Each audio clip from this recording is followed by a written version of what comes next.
Hello and welcome to a new video. Well, the first part of a two-part video.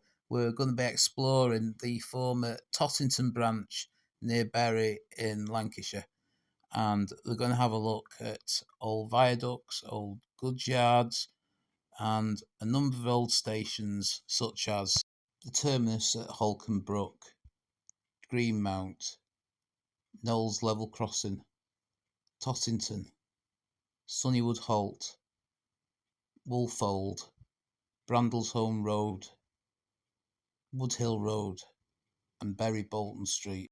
So join me for a look at the remains of this little Lancashire branch line that became an early pioneer and testbed of British electric railways.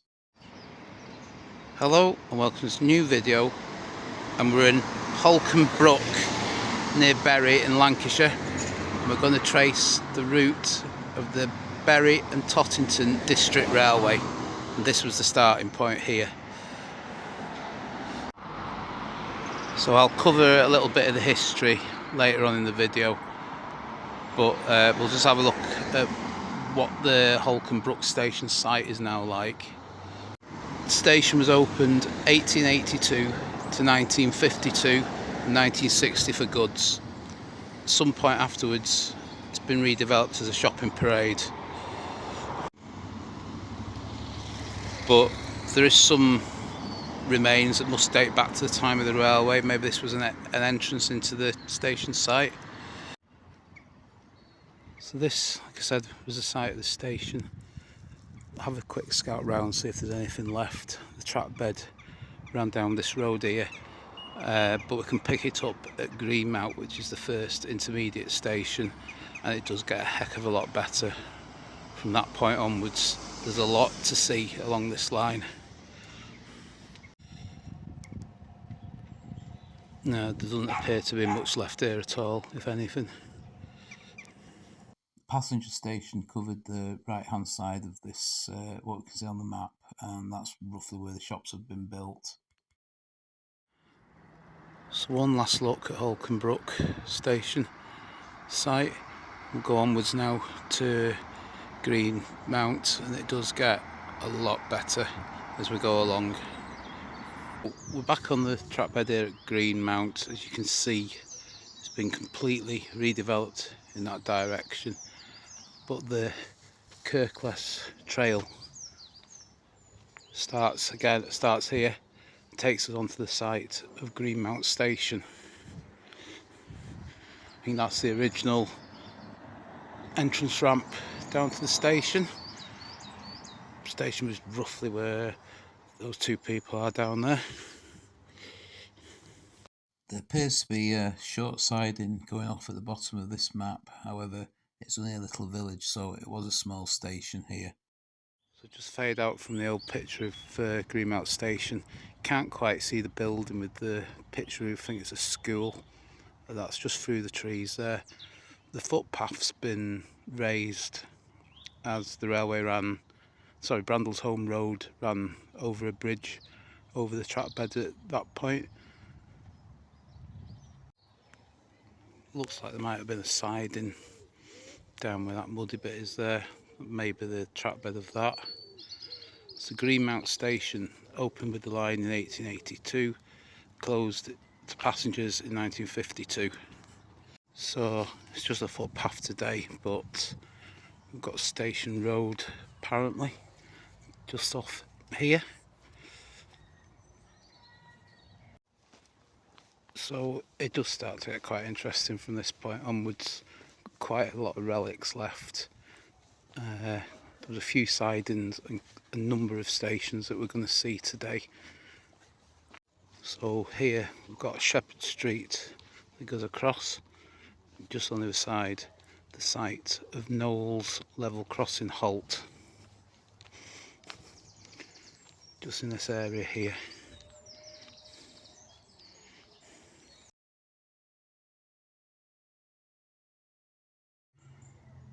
So Knowles Level Crossing Halt was quite short-lived, opening in 1905, closing in 1918. You can just hear the East Lancs Railway in the background. Here we've got the site of Knowles sidings. So I'm assuming that stone wall can see must have been a loading dock possibly. Must have been quite an interesting ride along here looking at some of the architecture.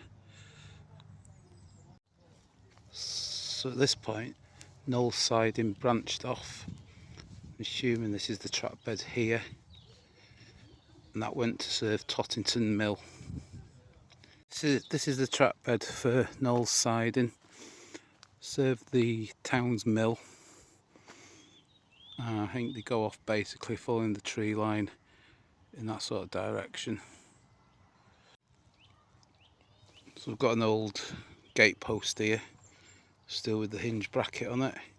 Don't know if that's to do with the mill or if that's to do with the siding.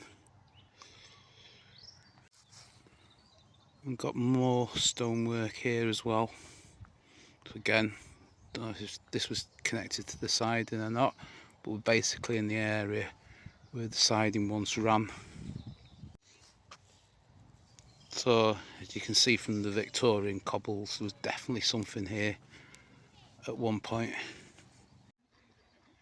So this is Island Lodge, which was built for Tottington Mill.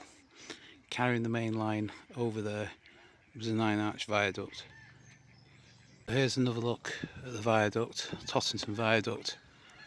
We'll make our way back up to the main line now and head towards Tottington Station. So again, back towards Greenmount in that direction. And we're on the deck of Tottington Viaduct here. There's the view of the viaduct.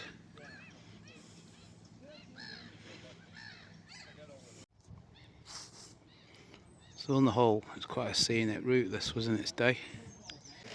Just to give a bit of backstory on this line, it was authorised in 1877 for the Bury and Tottington District Railway, opened in 1882 and taken over by the Lancashire and Yorkshire Railway in 1888. Just over the viaduct, this was Stormer Hill Cloth Finishing Works, and this was rail served. The sidings were called Roberts sidings. We'll try and find where the access point was, just up here.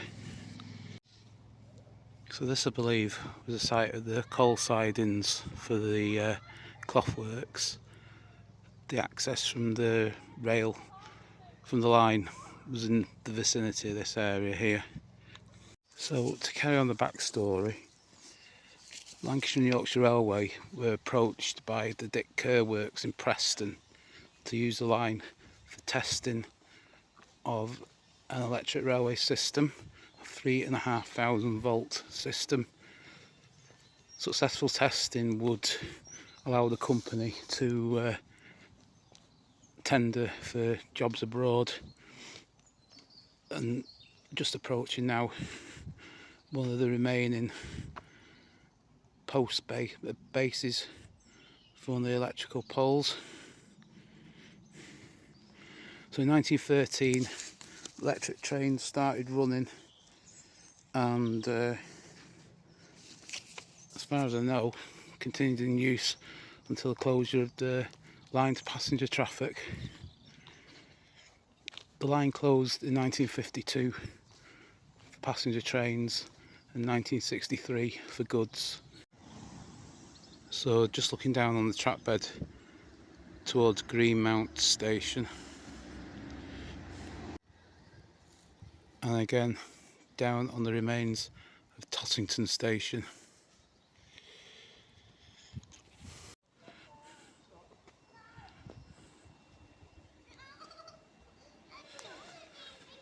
So the line's 3 3/4 miles long, and we've just reached the bridge which carries Kirklees Street over the line, and the location of Tottington Station, where we do have quite a bit of platform remaining.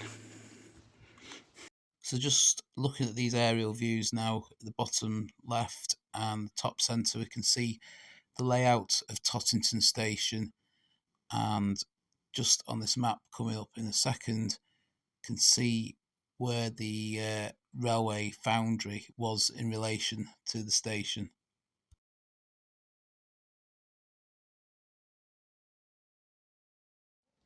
So I'll just fade out the old photograph. You can see the platform edge there. The buildings in the background are down on an old map as a railway foundry. So I don't know if they're original or whether they're new build, later builds or not. But we'll have a look at Tottington Station now. So Tottington Station, I think, was the biggest station on the line. Opened in 1882, closed to passengers in 1952 and freight in 1968. The freight yard is in the area behind the platform there. A little reminder there on the platform edge of the site's former use. So again, you can see the site of the goods yard behind there. There was a goods shed.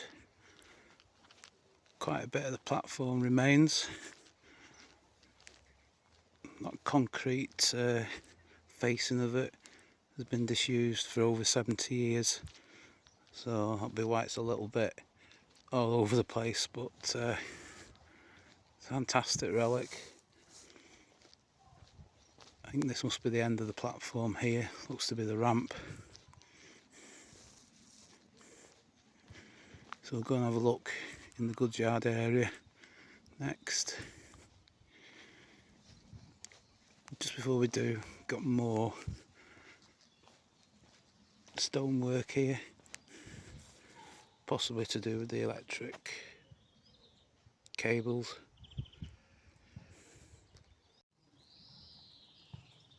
So that's where trains would have entered the goods yard, which covered this area. There was a goods shed, must be somewhere where this pond is now, this area here. Got the back of the platform there where the ground is raised. So quite a compact goods yard here. Just spotted this little bit of concrete sticking out of the path and this metalwork. So maybe that was the base of the crane there. If you know, please put it in comments below. The goods yard now seems to be some sort of community garden or allotment, something like that. So there's the access path down to the station. That leads down to where the bridge is and the platform starts. Got the goods yard, this area here in the trees, behind the trees. Yeah, these buildings are marked as a railway foundry on the old maps. So I don't know what was built here. If you know, I'll try and have a look and put it on the screen. If not, if you can let us know in comments. So that concludes the first part of our look at what remains of the Tottington branch. We'll pick it up again next time in part 2 at Sunnywood Halt. If you've enjoyed the video, please give it a like and subscribe to the channel and click the notification bell to get notification of the next video. Thanks for watching. See you on the next one.